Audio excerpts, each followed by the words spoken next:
Donc, quand il était question de quel sujet je devais parler, on m'a proposé l'intitulé La communion de l'Église orthodoxe est-elle en crise? Et j'ai demandé à Yulia pourquoi ce sujet-là. Elle m'a dit, Père Jevko, vous connaissez le monde orthodoxe, comment ça se passe aujourd'hui, parce que vous suivez les médias. Bien évidemment, quand on lit les médias, il suffit de lire donc orthodoxie.com, mais aussi les réseaux sociaux, on voit bien que nous sommes aujourd'hui, en particulier, l'Église orthodoxe est dans une crise profonde. Mais avant de parler de cette crise actuelle, permettez-moi de vous parler un petit peu comment je vois, c'est mon explication, mon exégèse, et ça n'engage que moi-même. Quelle est la crise avec C majuscule, qui est la raison profonde de toutes les crises, je dirais, dans le monde créé. Et mes cours à l'Institut Saint-Serge, je commence par la question que je pose aux élèves, aux étudiants. Quel est le premier péché?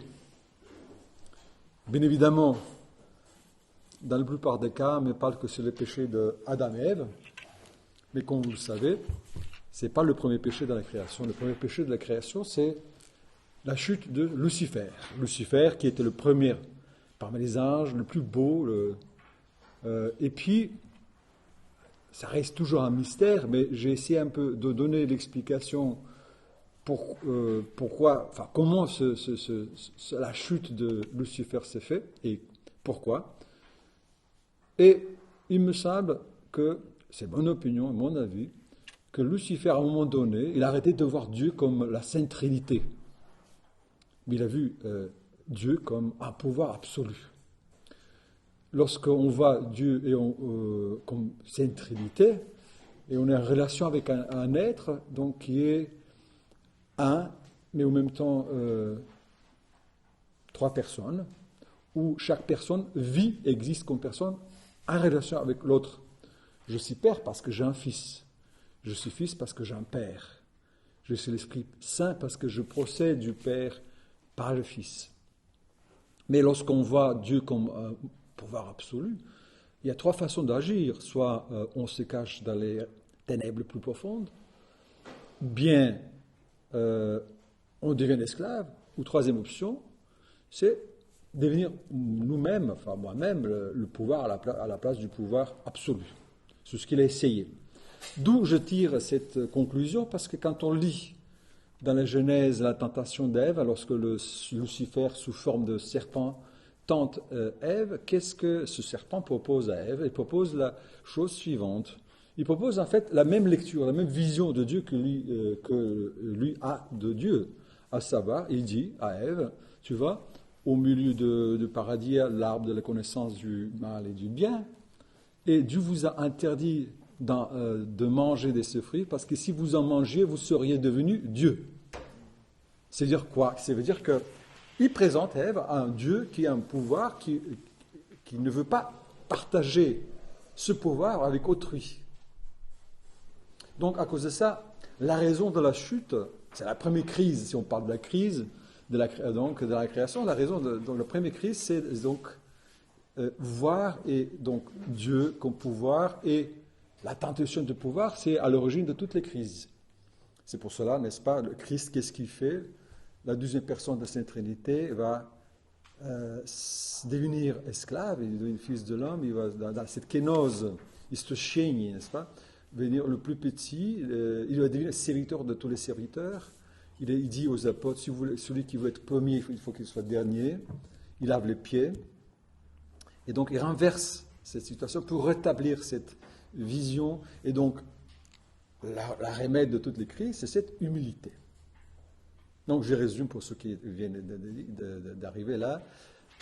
La raison de toutes les crises dans l'Église, dans la société, dans les entreprises, même dans les rapports entre hommes et femmes, c'est ce rapport de pouvoir, procéder à avoir le pouvoir absolu. Voilà, pour revenir donc à notre thème, parce que j'ai essayé un peu de poser la problématique point de vue biblique, ecclésiale et aussi spirituelle. Peut-on parler maintenant est-ce que la communion de l'Église orthodoxe est en crise? Oui. Et aujourd'hui, la crise qui est devant nous, c'est la crise de la communion qui est survenue suite à la décision de patriarcat œcuménique d'accorder l'autosophélie de l'Église à l'Église orthodoxe ukrainienne. Quelle est la première conséquence de cette décision? Et d'abord, la rupture de la communion eucharistique de l'Église orthodoxe russe avec le patriarcat de Constantinople. Bon, il faut rappeler que cela est déjà arrivé dans les relations entre le trône œcuménique et la plus nombreuse église du monde orthodoxe, donc le patriarcat de Moscou. En 1996, le patriarcat de Moscou avait aussi rompu la communion eucharistique suite à l'établissement d'une église orthodoxe d'Estonie par le patriarcat de Constantinople. Mais cette fois, cette décision de patriarcat œcuménique est ressentie par l'église orthodoxe russe non seulement comme une transgression des canons, mais aussi comme attaque contre le monde russe, le concept de monde russe, dont la trame est constituée par la langue russe et la foi orthodoxe, qui dépasse évidemment les frontières de la Fédération russe post-soviétique. Une deuxième conséquence est aussi que les orthodoxes sont mis devant l'urgence de trouver non seulement une réponse unanime à la question de l'octroi de l'autosophélie, donc quel est le sens de l'autosophélie et sa manière de l'octroyer, mais aussi la question de la primauté, c'est-à-dire la direction de l'Église, à savoir pourquoi, en un seul mot, pourquoi, et pourquoi la primauté dans l'Église. Aujourd'hui, on voit que, à ce qui concerne cette autosophélie, les églises sont divisées, plusieurs églises orthodoxes, donc on s'est tenu par la voie de leur primat, on s'est tenu publiquement leur soutien au patriarcat de Moscou. Par exemple, récemment, c'était le patriarcat de Jérusalem, avant déjà le patriarcat d'Antioche, le patriarcat d'Alexandrie, de Serbie, l'église de Chypre et l'église des pays tchèques et de Slovaquie. Les autres églises ont préféré se donner un temps de réflexion, mais toutes sont d'accord pour dire que la voie privilégiée est la convocation d'un concile pan-orthodoxe, lequel devrait trouver une solution à la crise ukrainienne. L'un des facteurs de cette crise ukrainienne et facteur d'une crise dans l'Église, c'est aussi la pression politique que les deux églises, patriarcat de Constantinople et patriarcat de Moscou, subissent. Certes, donc, les pressions politiques ont toujours eu un rôle dans l'histoire de l'Église, et cela depuis l'origine du christianisme, parce que nous savons que les chrétiens vivent dans ce monde, mais ne sont pas de ce monde. Pour paraphraser l'auteur inconnu de la lettre Diognète, c'est du IIe siècle, après Jésus-Christ. Le rôle de la politique des autorités ukrainiennes dans l'obtention de l'autosophélie ukrainienne est évident. À cela s'ajoutent aussi des facteurs politiques étrangers qui ne sont pas négligeables, il faut le dire. D'une part, vous avez les États-Unis qui soutiennent l'indépendance ukrainienne dans une stratégie que moi et d'autres aussi considèrent, qui a pour visée, selon le dire de l'ancien conseiller d'État américain Zbigniew Brzezinski, de modifier la nature même de l'État russe, qui, sans l'Ukraine, ce serait d'être un empire en Eurasie. C'est pour cette raison que nous voyons différentes déclarations de politiques états-uniens qui soutiennent l'octroi de l'autosophélie en Ukraine, toujours sous la couverture, bien évidemment, de la défense de la liberté, de la démocratie et la liberté de conscience. Bon, mais on a vu dans la récente histoire des années 90, donc ce souci des États-Unis de combattre la liberté des peuples et la liberté de la conscience, à quoi ça aboutit, commençant par le Kosovo, la Serbie, avant déjà Irak et ainsi de suite.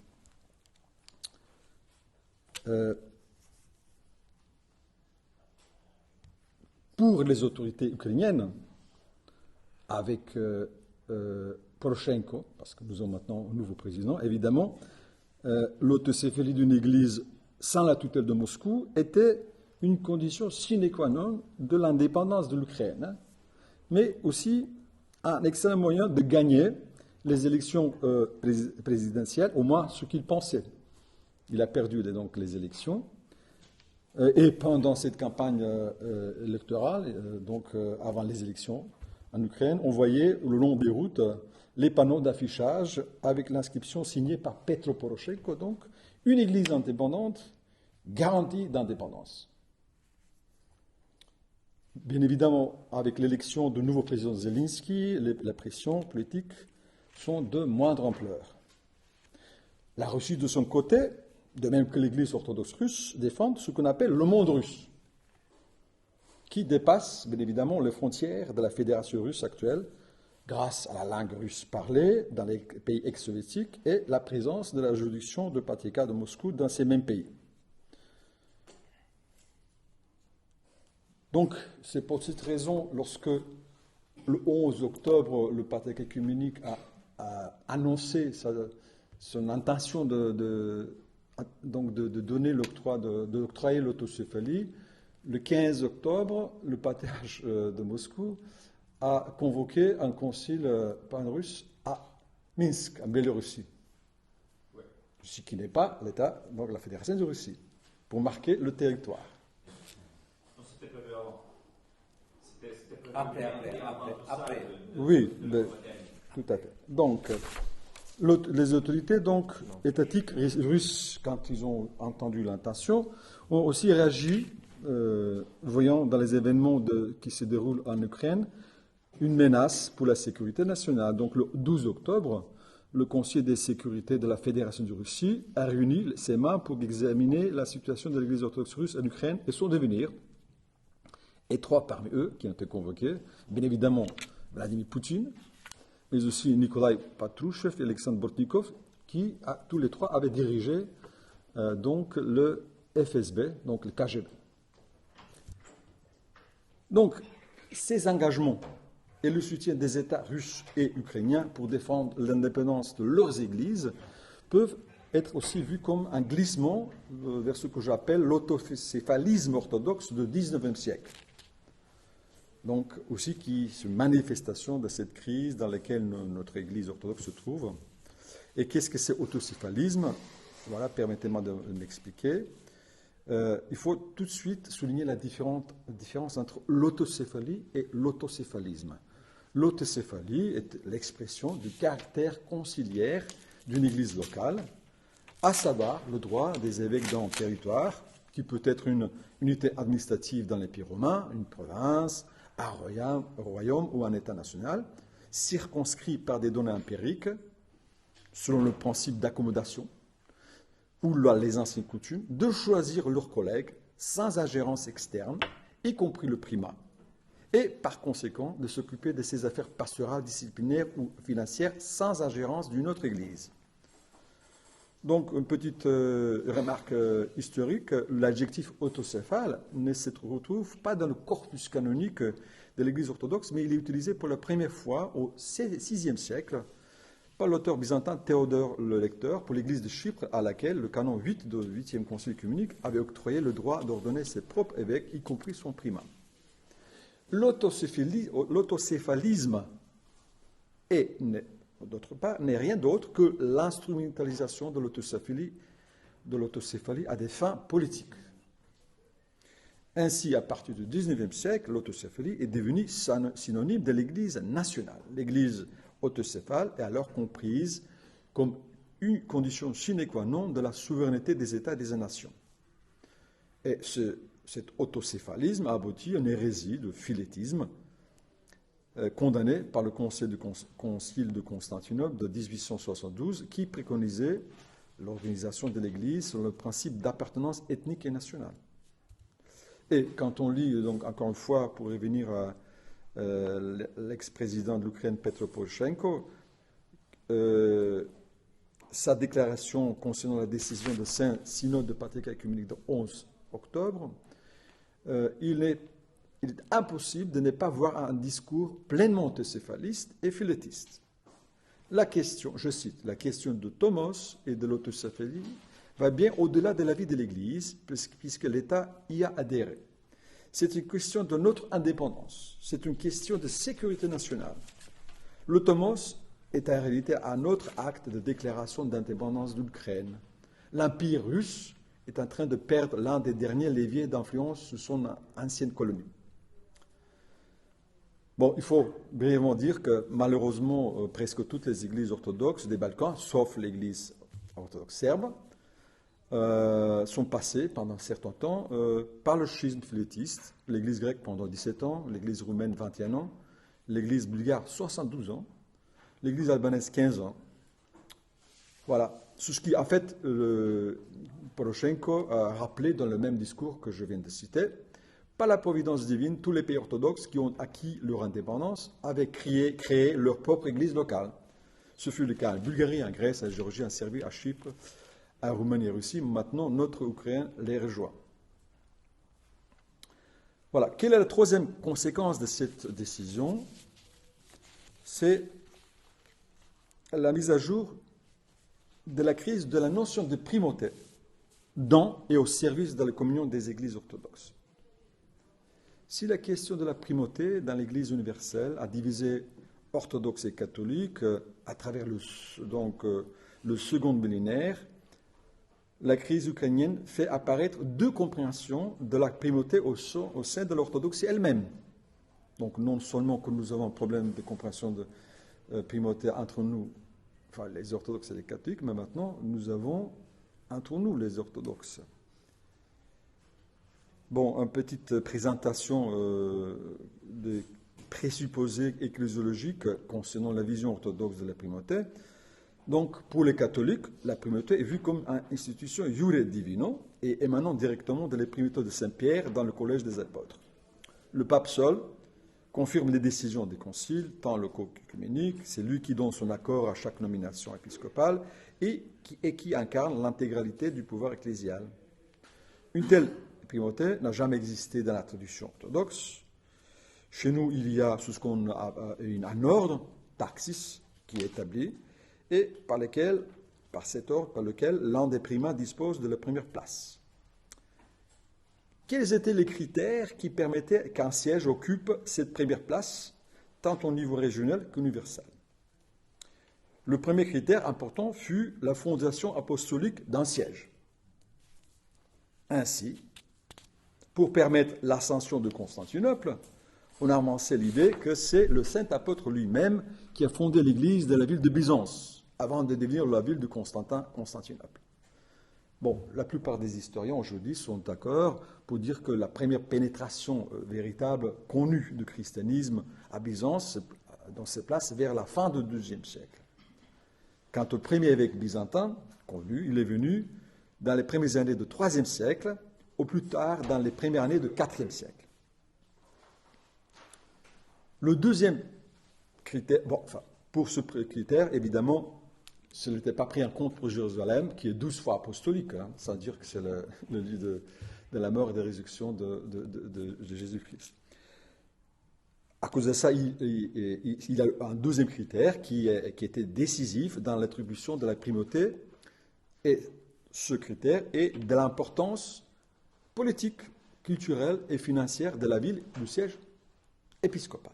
Nous trouvons ça dans les canons 9 de Concile local d'Antioche, qui dit que les évêques de chaque province doivent savoir que l'évêque qui siège dans la métropole prend en charge le soin de l'ensemble de la province, parce que c'est dans la métropole que se rencontrent tous ceux qui ont des affaires à traiter, faire des affaires. C'est pourquoi nous estimons que c'est à lui qui reviendra d'occuper le premier rang d'honneur et que, selon la règle que nous avons reçue de nos pères, les autres évêques ne doivent prendre, sans son consentement, aucune initiative autrement que chacun dans son seul diocèse et dans les campagnes qui en dépendent.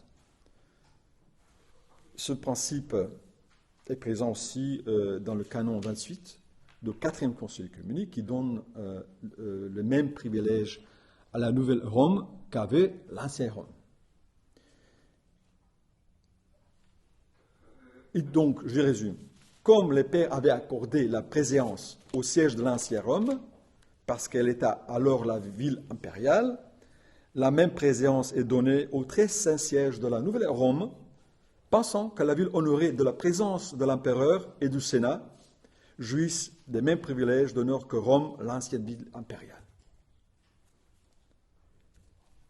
Et c'est mon explication que, en fait, les pères conciliaires étaient très pragmatiques et avaient conscience que le siège qui devait avoir la primauté devait posséder une réelle capacité d'exercer cette primauté. Capacité assurée par les prestiges culturels reconnus par tout le monde, par le soutien financier et politique de la société devenue chrétienne. Donc, le pouvoir impérial de l'Empire romain donnait un cadre pour que la synodalité, concept cher pour les orthodoxes, puisse se réaliser effectivement. Les 7 conciles, reconnus comme œcuméniques par l'Église orthodoxe, ont été tous convoqués par les empereurs, qui ont aussi veillé l'application concrète des décisions dogmatiques et disciplinaires. Aujourd'hui, donc, le siège de Constantinople dispose d'une primauté d'honneur inscrite dans les saints diptyques reconnus par toutes les églises orthodoxes locales. La traduction de cette primauté de l'église de Constantinople est d'avoir le droit de prendre des initiatives à l'échelle pan-orthodoxe et aussi de s'adresser au monde extérieur au nom de tout le pléron orthodoxe, à condition d'être habilité par toutes les églises orthodoxes locales. Ce qui souligne le patriarcat de Moscou, mais aussi d'autres locales. Le patriarcat de Moscou, dans sa remarque, opposition de document de Ravenne, voilà. Quel siècle le document Ravenne? Le document de Ravenne, c'est comment? C'est 2007. 2007. Voilà. Par contre, récemment, en 2014, le patriarcat de Constantinople, par la voix de l'archevêque actuel Elpidopher d'Amérique, alors donc métropolite de Bursa, a affirmé l'idée que le patriarche œcuménique n'est pas primus inter pares, mais plutôt primus sine parius. Primus inter pares, premier parmi égaux, primus sine paribus, premier sans égaux. C'est-à-dire qu'il a des privilèges particuliers, tels que le droit de juger un appel, les autres patriarches et évêques, et celui d'accorder ou de retirer l'autocéphalie, comme cela a été le cas pour l'archevêché patriarcal d'Ohrid, de Pech et de Tornovo. Un privilège que le patriarcat œcuménique a exercé même dans le cadre des patriarcats récents, non encore validés par des décisions des conciles œcuméniques, le premier d'entre eux étant celui de Moscou. Bon, on voit que cette position, affirmée publiquement en 2014, a été aussi invoquée lors de l'octroi donc de l'autocéphalie, de la nouvelle église autocéphale d'Ukraine.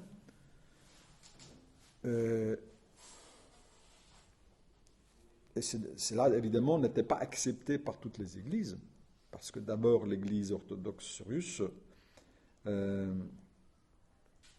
par la voix du métropolite Hilarion, s'est opposée à cette vision. Cette prise de position de patriarche œcuménique serait une nouvelle conception de la primauté dans l'Église qui fait que le siège de Constantinople ne peut plus jouer le rôle de coordinateur du monde orthodoxe qu'il est rempli, non sans difficulté, durant toute la seconde moitié du XXe siècle.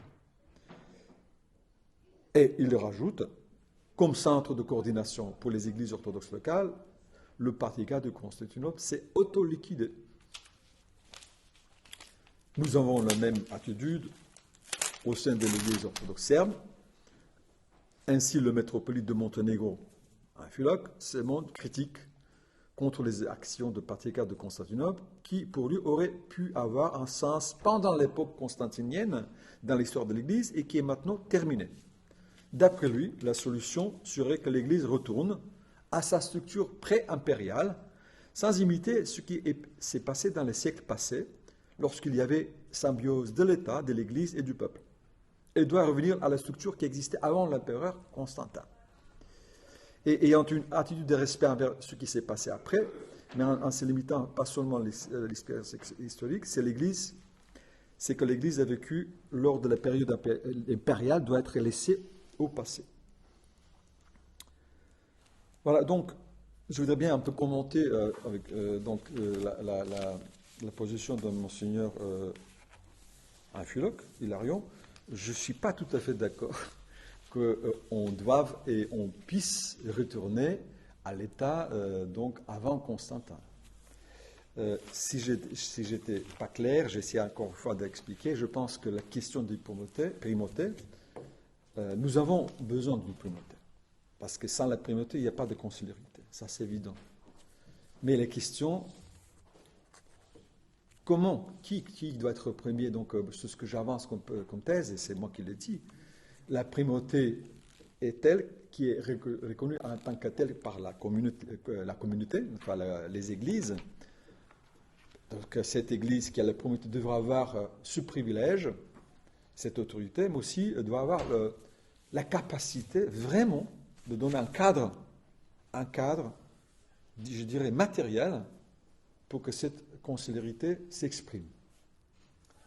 Et cadre, par exemple, de convoquer les évêques, normalement, si je trompe, Monseigneur Maxime va me corriger, les concilies œcuméniques, tous les évêques étaient plus ou moins convoqués. Non? C'est vrai parce qu'il y a à peu près 1000 évêques qui étaient à l'époque ancienne, mais le nombre n'était pas limité par les délégations comme nous avons proposé lors de la préparation d'un concile œcuménique. Parce que quand on va à la préparation d'un concile œcuménique, parce qu'il n'y avait pas un cadre et politique, et culturel, et économique qui pourrait donner donc la possibilité que les évêques se réunissent, et une fois réunis, commencent à discuter des questions. Nous ont dit, on va faire à l'envers. D'abord, on va envoyer toutes les églises les questions, on va former des commissions, et seulement à la fin, on va venir pour un petit peu, plus ou moins, entériner ce qui était déjà décidé avant. Et la raison, c'est principal, parce qu'il n'y avait pas de possibilité de faire loger, même si c'est des délégués de toutes les églises, c'est un point de vue économique, c'est un coût vraiment très élevé. On peut dire que l'église qui a ses moyens, c'est l'église de Russie, mais je ne pense pas que l'église de Russie puisse avoir ce rôle, parce que compte tenu de sa position par rapport à l'État russe, compte tenu de l'opposition à cette église de monde non russe, ne pourrait pas jouer ce rôle. Et je suis un peu pessimiste de vraiment pouvoir arriver à un concile pan-orthodoxe. Et dans ce pessimisme, je pensais que peut-être la solution serait que le pape de Rome rentre en communion avec nous, parce que Rome comme siège a cette capacité et cette autorité, parce que Rome pour nous, c'est quand même, ça reste toujours le premier, n'est-ce pas? Et dans ce sens, donc, Père Luc, je vous ai dit hier que vous allez aimer ma conclusion. La solution, c'est qu'on redevient un avec le pape et puis qu'on aille tous à Rome. Je pense qu'on aura la possibilité de convoquer vraiment un concile pan-orthodoxe, mais c'est une vision assez pessimiste, en ce qui concerne le côté orthodoxe, mais aussi côté orthodoxe et catholique. Voilà ce que je veux dire de cette crise. Nous sommes dans la pleine crise, mais en même temps, on voit bien qu'on est tous d'accord que l'autorité suprême, vraiment qui puisse nous aider à sortir de cette crise, reste le concile pan-orthodoxe, le concile œcuménique. D'ailleurs, ce qui était mis en avant par Zonaras déjà, et au XIXe siècle, Nicodème l'Arjurite, qui disait que quand il commentait l'article 9, le canon 9 et 17 du 4e concile œcuménique, qui donnait un droit d'appel au patriarcat de Constantinople sous tous les patriarches, et Zonaras, et Nicodème l'Arjurite, qui est l'auteur de Pédalion, donc qui est, si vous voulez, manuel de droit canon de patriarcat de Constantinople, tous les deux disent que le patriarche œcuménique de Constantinople n'a pas le droit de juger les autres patriarches. Et il n'a pas le droit de recevoir les appels des autres églises, mais seulement de ces diocèses et ces métropoles qui iront dans son patriarcat. 3 minutes, je crois. J'ai fini.